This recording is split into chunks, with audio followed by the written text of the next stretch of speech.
Hello, I'm Reverend Ruth Van Lillian.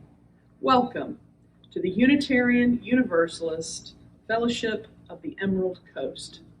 We are a covenantal community founded on loving kindness and a common devotion to our free faith. We recognize all the earth as sacred ground, and we welcome each other into this virtual space. We especially welcome those visiting with us today. We are so glad you're here. We invite you to check out our website and our Facebook page to learn more about us. We hope to touch hearts, teach minds, challenge spirits, and comfort souls. May you find refreshment and restoration in our service today.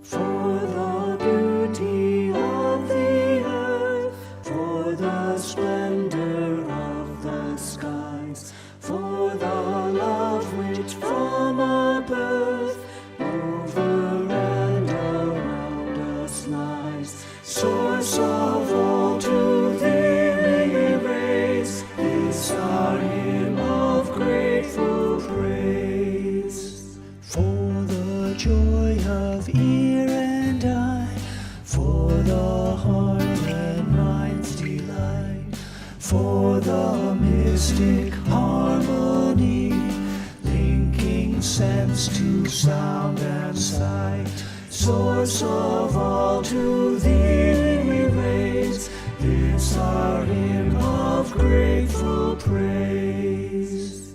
For the wonder of each hour, of the day and of the night, hill and vale and tree and flower, sun and moon and stars of light. Source of all, to thee we raise this our hymn of grateful praise. For the joy of human care, sister, brother, parent, child, for the kinship we all share, for all gentle thoughts and mind. Source of all, to thee we raise this our hymn of grateful praise.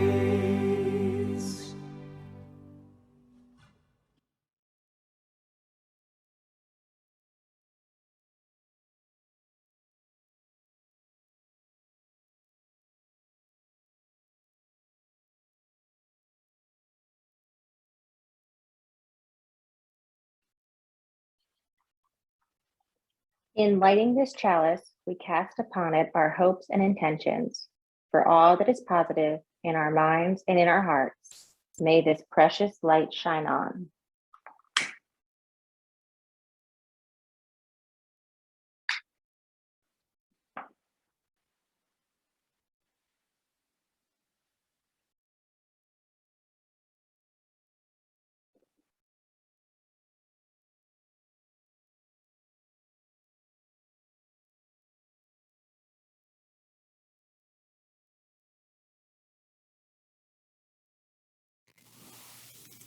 Good morning.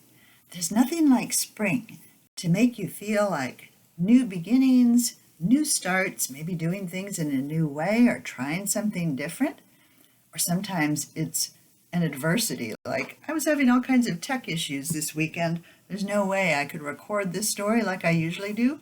So then you have to think, well, how else can I do it? Come up with a new plan. And that's what we've got this morning. So our story, here's my PowerPoint on here, I'm going to have to hold it up this way, is called Potatoes, Eggs, and Coffee Beans. And it's a story about dealing with adversity and moving forward, new beginnings. So here we go. Once upon a time, there was a daughter who was always complaining to her father that her life was miserable, and she was tired of always having to struggle and never things working out the way she wanted. When she solved one problem, another one popped up. I know how that is. Well, her father was a chef, and he took her to the kitchen. He got out 3 pots and filled them all with water. He put them on the stove, turned it up on high until that water began to boil. Well, then he put potatoes into one pot, eggs into the second pot, and ground coffee beans into the third pot. And he let them sit and boil without saying a word to his daughter, who was probably by now rolling her eyes and wondering what on earth Dad's up to this time. She moaned and impatiently waited. After about 20 minutes, he turned off the burners. He took the potatoes out of the pot and put them into a bowl. He took the eggs out of the pot and put them into another bowl, and then ladled the coffee from the third pot into a mug. "Daughter," he said, "what do you see?" "Potatoes, eggs, and coffee," she said, probably rolling her eyes again. "Look closer. Touch the potatoes." She did, and noted that they're soft. He asked her to take an egg and break it open. She pulled off the shell, and sure enough, it was hard inside now. Finally, he asked her to sip the coffee. Its rich aroma brought a smile to her lips. "Father, what does this mean?" she said. Didn't make a whole lot of sense, did it? Well, he explained that the potatoes, the eggs, and the coffee beans had each faced the same adversity, boiling water. But each one reacted differently. The potato went in strong, hard, and unrelenting, and in the boiling water it became soft and weak. Not necessarily an improvement. The egg was fragile, with a thin outer shell protecting its liquid interior till it was put in the boiling water. Then the inside of the egg became hard. But the ground coffee beans were unique. After they were exposed to the boiling water, they changed the water and created something new. "Which one are you?" he asked his daughter. "When adversity knocks on your door, how do you respond? Are you a potato, an egg, or a coffee bean?" Well, of course, the moral of the story is that you have the power to change the way you frame the events in your lives. We all face adversity, especially the last 2 years, right? But we don't all react the same way. Some people act like the potato. They start off strong and unrelenting, but then they get weak and soft. Or some people start off very fragile and delicate like the egg, but they become tough and hard. But other people face like the coffee beans, just create something new. They're creative, they adapt, they find a new way of doing things and make something new and wonderful.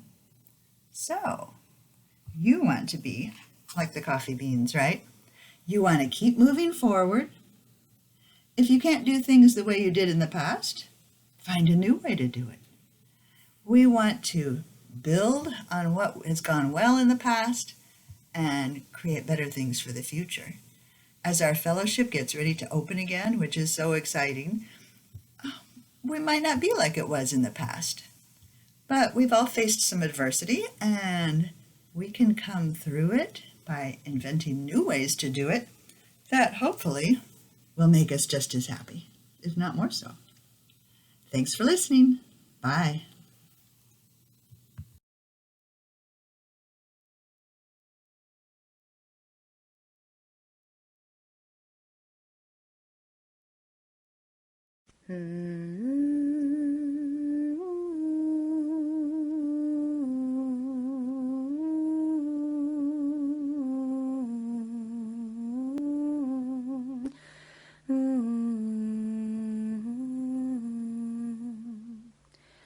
From you I receive, to you I give.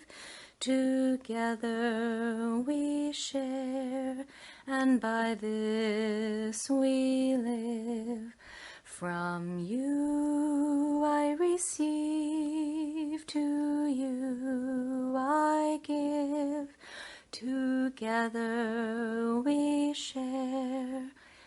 and by this we live.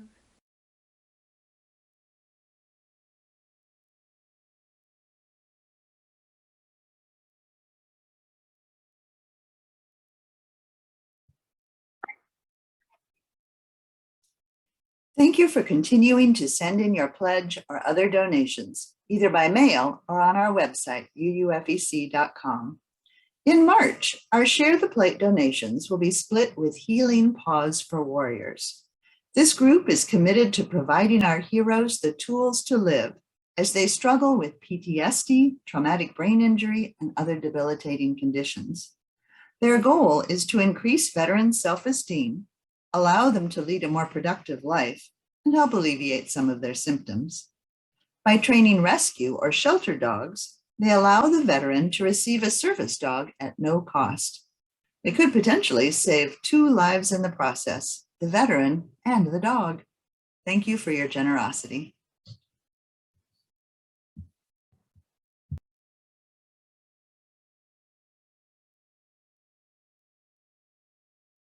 Public television special, I discovered that the chambered nautilus, like many of its cephalopod cousins, squid, octopus, operates with a backward imperative. In order to locomote, it must squirt water through its body and out its mouth, effectively propelling it backwards through the water. This seems to be a rather inefficient means of moving, since the chambered nautilus tends to bump into things and other creatures a good bit.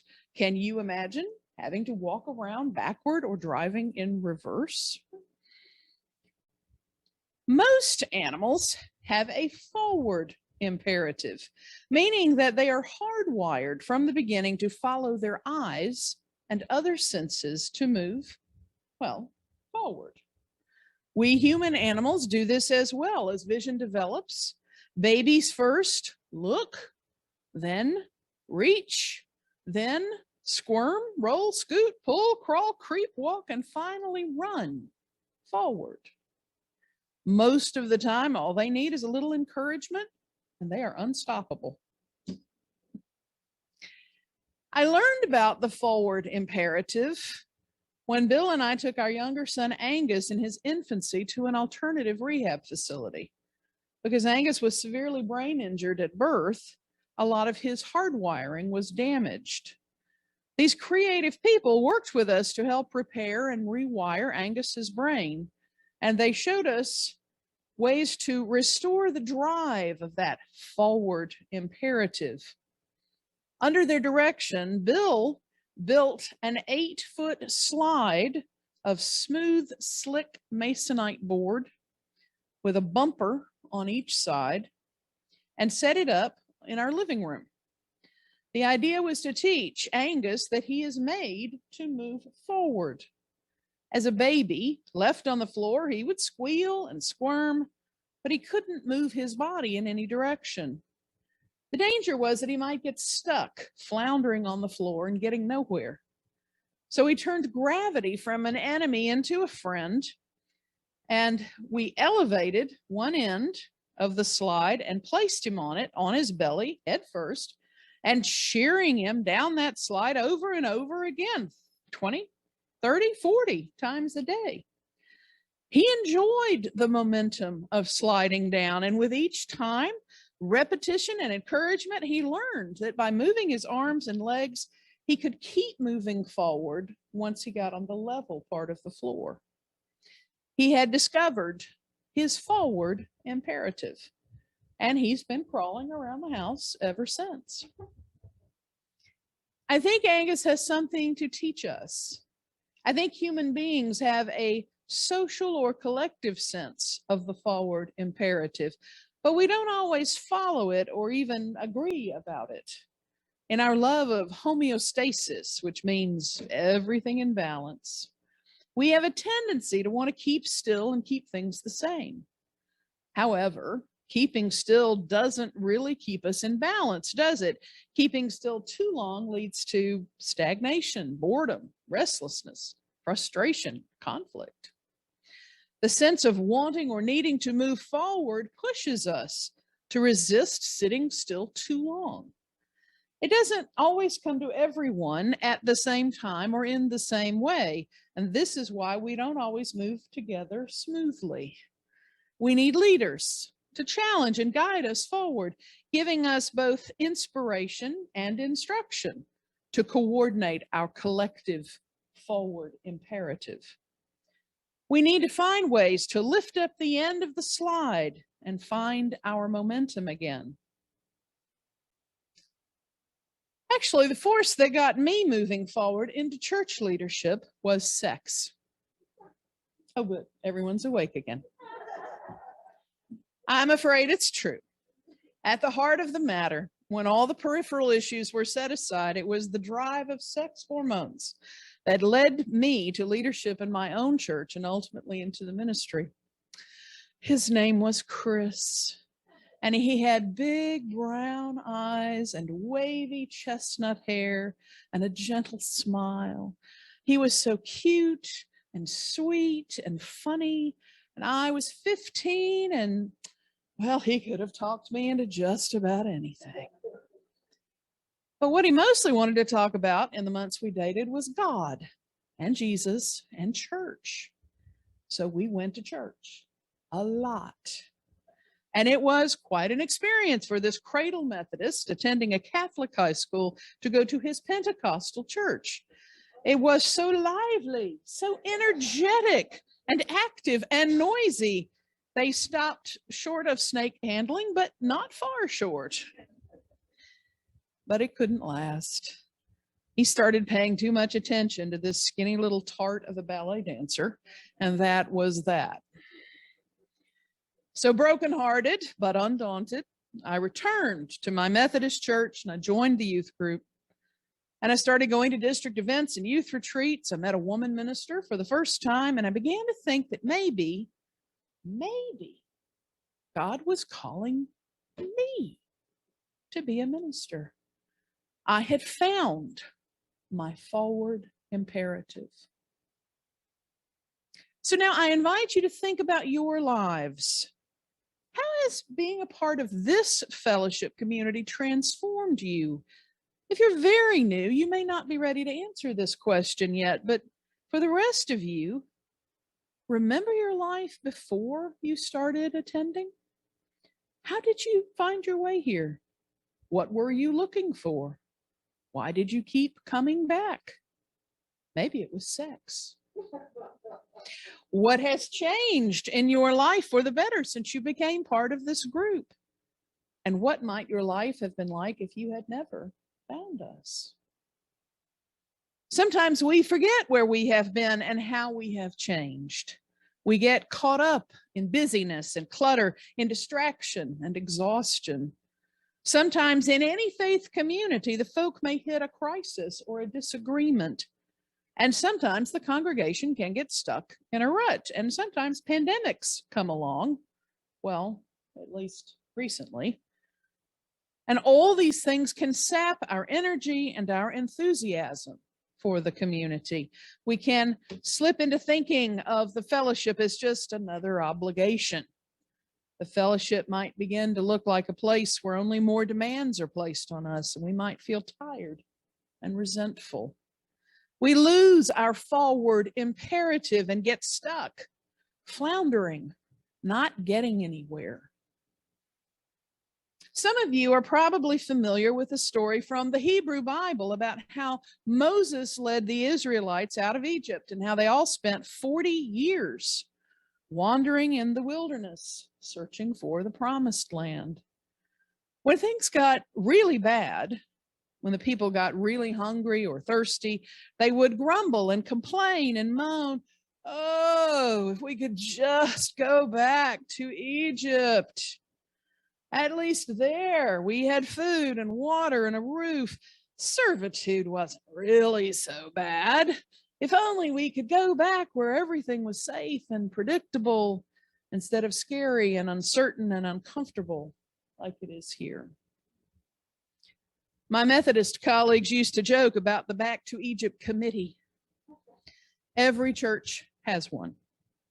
The minute things begin to change and the congregation gets revved up and starts moving forward with the forward imperative, someone who feels anxious, a little uncomfortable, or a lot uncomfortable will start talking it down.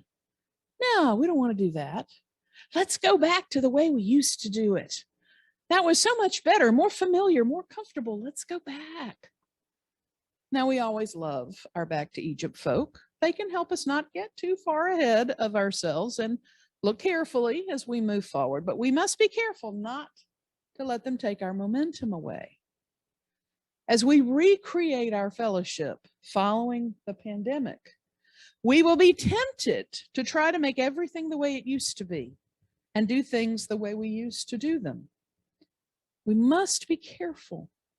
We have the opportunity to build something new here, something better, if we avoid following the same old patterns.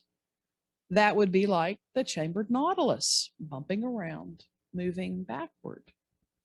We must look ahead, find our forward imperative. So to begin lifting up one end of the slide, let's ask ourselves some questions. What makes our fellowship different from other groups and organizations of which we are a part? Think of your clubs, your recreational groups, your intellectual gatherings, your hobbies, your other volunteer organizations. These are all good and worthy groups, requiring much of us and giving us various benefits. But ask yourself, is my fellowship the same as these other groups? Imagine your life without the birdwatching club or the historical society or the community chorus. How would it affect your life? Imagine what your life would be if this fellowship suddenly closed. How would it be affected? What would you miss? Where would you search for another faith community? Remember the old Christmas TV show, Rudolph the Red-Nosed Reindeer, about the island of misfit toys? Sometimes I feel like we are the island of misfit seekers. We have, most of us, tried other places, and when we found this fellowship, we quit looking. We are at home here in both a spiritual and philosophical sense. This is the one place on this part of the panhandle where the Christian, the Buddhist, the atheist sing together with the Jew and the humanist and the pagan. Having found such a faith community, I imagine many of you would say with certainty that you don't want to give it up. Is it a perfect community? Have we all reached nirvana, achieved our potential, become fully human, discovered perfect oneness in the divine? Well, obviously not. Do we struggle and disagree? Yes. Do we question each other? Often. Are there too many cooks in our kitchen? Frequently. Sure, we get on each other's nerves. If I have not annoyed you yet, be patient. I'll get to you. I know most of you here experienced some kind of positive change in your lives when you joined this fellowship. I have heard some of your stories about healing from spiritual abuse and finding intellectual and religious freedom and discovering acceptance in your absence of traditional faith. What I want to impress upon you today is that you are not only the recipients of this amazing change, you are also the sources. While we do not all believe in a kind of higher power that may be at work here, it is enough that we see our individual and collective roles in this process. Seeing, reaching, following, moving together, this is our forward imperative. That's right. We are together the substance of this remarkable community. We are in various ways participating in the life and the work of this fellowship. We are the agents of change, my friends, in a mystical and marvelous manner, despite our flaws and failings, our struggles and stresses. You like all that alliteration? We are this fellowship which transforms people's lives for the better. Those who came before us created this community which transformed each of us. And now we continue to transform each other and offer opportunities for transformation to everyone who walks through that door. There is nothing else like this in our lives. Wow. Here we have the chance to help each other to become better persons and to work together to build a better world. The forward imperative moves us ahead. And before the cynics out there start to criticize how we're not doing enough, we keep making mistakes, we fight against the forward imperative, and sometimes we lose our momentum, let's remember that we are not done yet. Drops of water carve canyons, and gentle winds wear down mountains. Of course we can do more. Of course we can do better.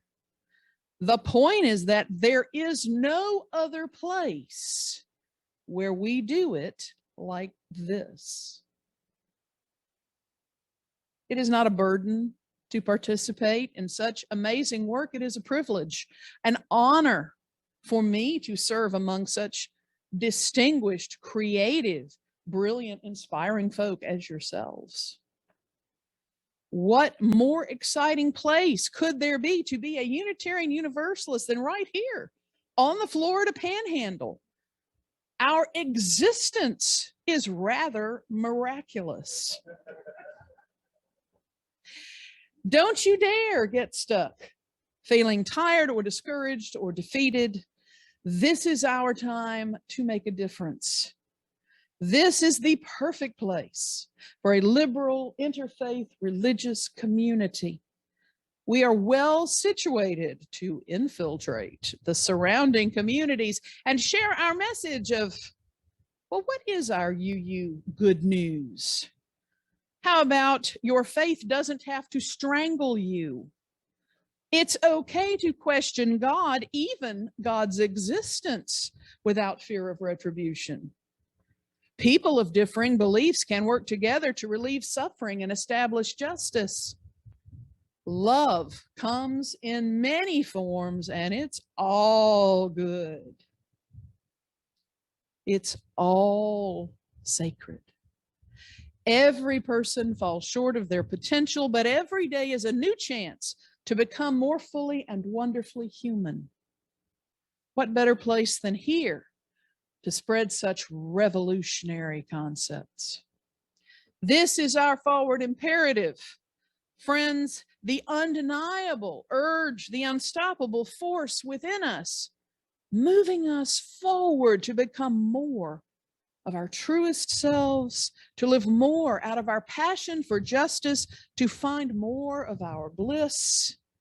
We just need to tilt the slide up a bit, encourage each other, and we shall continue to be transformed into better human beings who are better able to build a better world. Amen. Shalom. Bless. By our presence here with one another, hearing the harmony, this is the music of the spheres. May some of the harshness and discord of our human lives be transmuted into music, and a new song in our hearts may there be, and a new harmony in our beings, so that we shall return to our several duties with fresh courage and with eagerness and with rejoicing. Amen.